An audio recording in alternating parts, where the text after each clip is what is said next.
and morning. Welcome to a little vloggy vlog.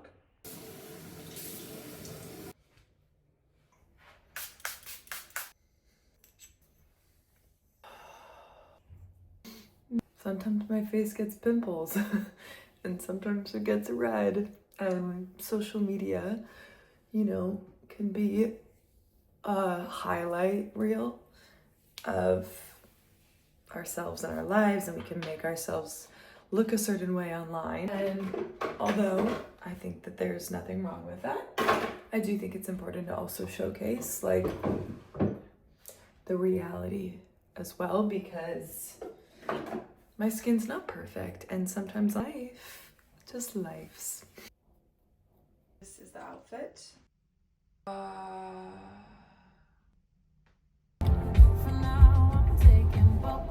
I don't know. Welcome to this short practice. This is the practice of breath of joy. So this is an incredible technique for improving focus, stoking some energy in the body. It helps with cognitive function. It also just can increase your mood and your energy levels overall. So we are going to do it together. First, I'm going to explain what's happening within this technique, and then we'll try some together. And then I encourage you to practice it on your own. So for this technique, it's a 3-part inhale and 1 big exhale sigh out of the mouth. If it is not feasible for you to do a forward fold for any reason with your hips, your back, anything else, you can do this in a chair. You can also just do it standing and skip the forward fold. Keep yourself upright instead.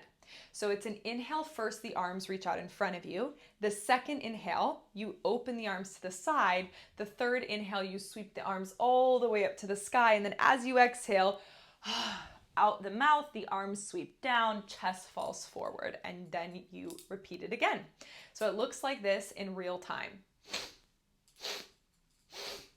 And then you go again.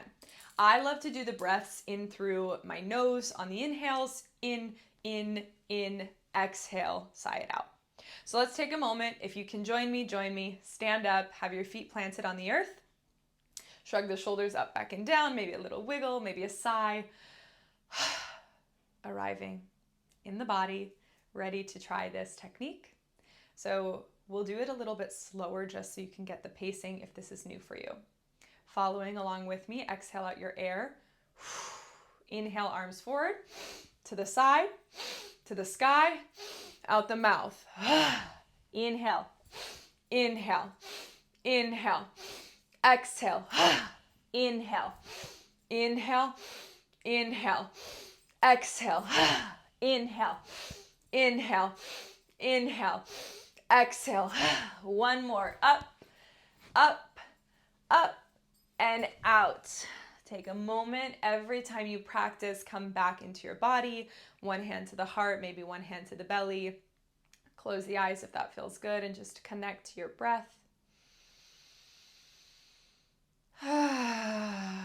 Connect to the sensations within your body and just notice how you feel.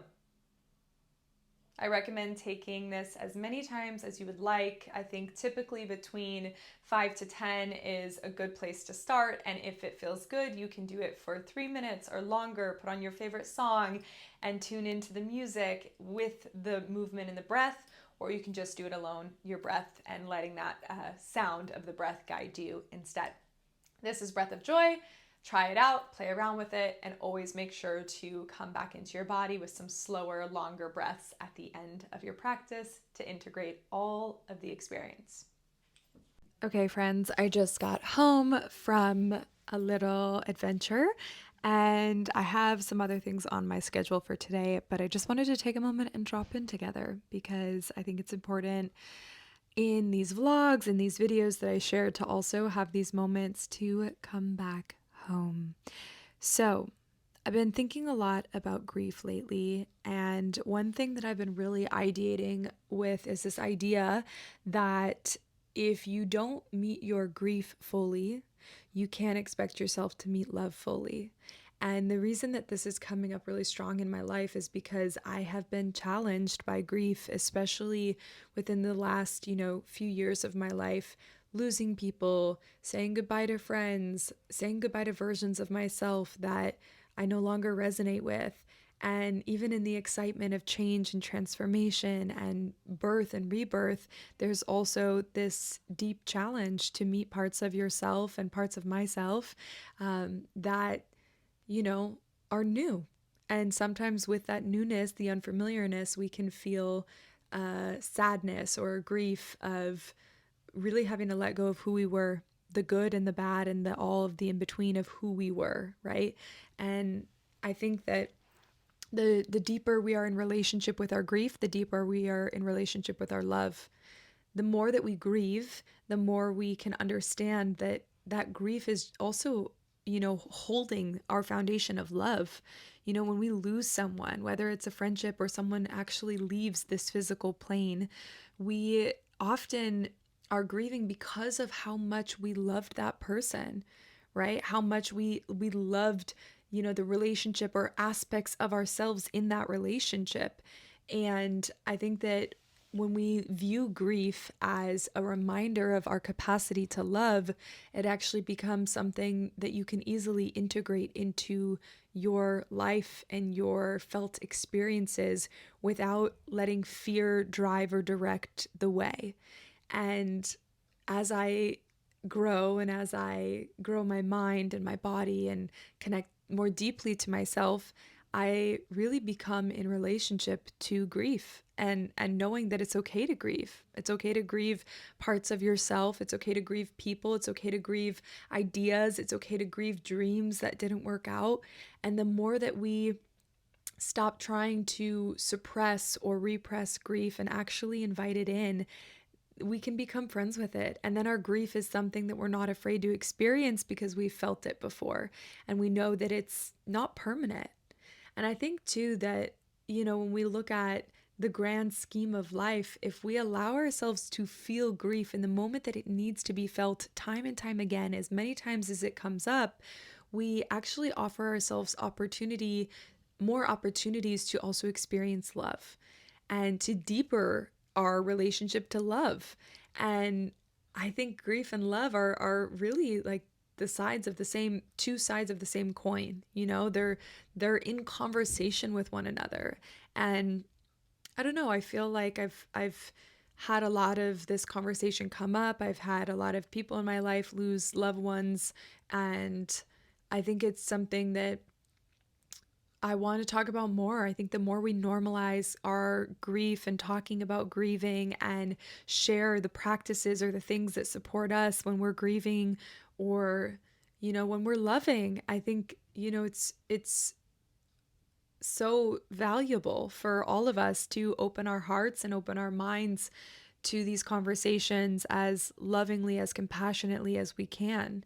Life is life. It's full, right? There's a lot that happens in this life and in this lifetime, and we're all here together on this planet together right now. And how powerful would it be if we chose to be in deeper relationship to the layers of grief that we experience? I feel as though it would be really transformative for how we show up in love, for how we love, how we're able to love more or love deeper because we've also met the opposite side of that, which is deep grief. This is what's on my mind today. So this is what I decided to share. But really, I just feel really grateful.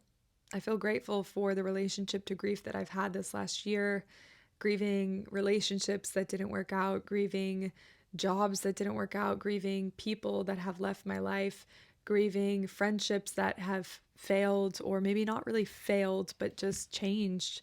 And in the letting go, it's painful and it's also powerful. And I think our pain is also our source of power more often than not. And when we can tap into pain and really have a relationship with our pain, just like our grief, we also have a deeper relationship to our power and our purpose. So yeah, I don't know why this wanted to come through, but it did. And if it resonates with you or, your experiences, your journey right now, I would love to hear the ways in which you relate or have a relationship to your grief, to your love, to your pain, to your purpose. And yeah, I think it's just something we should definitely talk about more. why not? Why not open our hearts to more life? Why not open ourselves to, these conversations that aren't always comfortable, but are really powerful and transformative. So I hope you meet your grief just as much as you can meet your love, because that means that you are meeting life itself in your fullest potential and capacity in this body that you exist in today.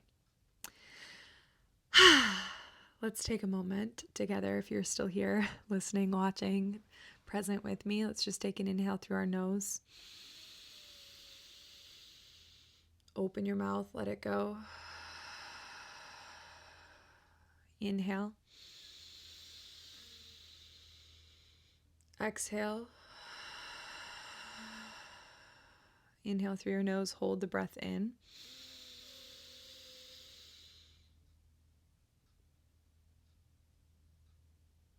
Exhale it out. Inhale through your nose.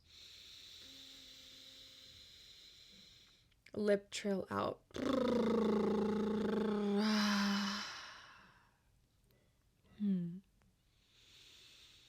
Okay, friends. Thanks for being here. Thanks for listening. Thanks for watching and for taking some time to spend your day with me. I'm Hannah, and it's always a gift to come on here and share whatever is present on my heart. I had quite a few of you request different videos on YouTube, so I will definitely, get some of those videos up here for you. And just sending you so much love wherever you are. Mwah. And also, if you would like to see more of me on YouTube, I'd be super supportive for this channel and for my intentions for arriving here on YouTube fully presently. If you could subscribe and like this video, share it if it's supportive. I would really thank you. Okay, bye.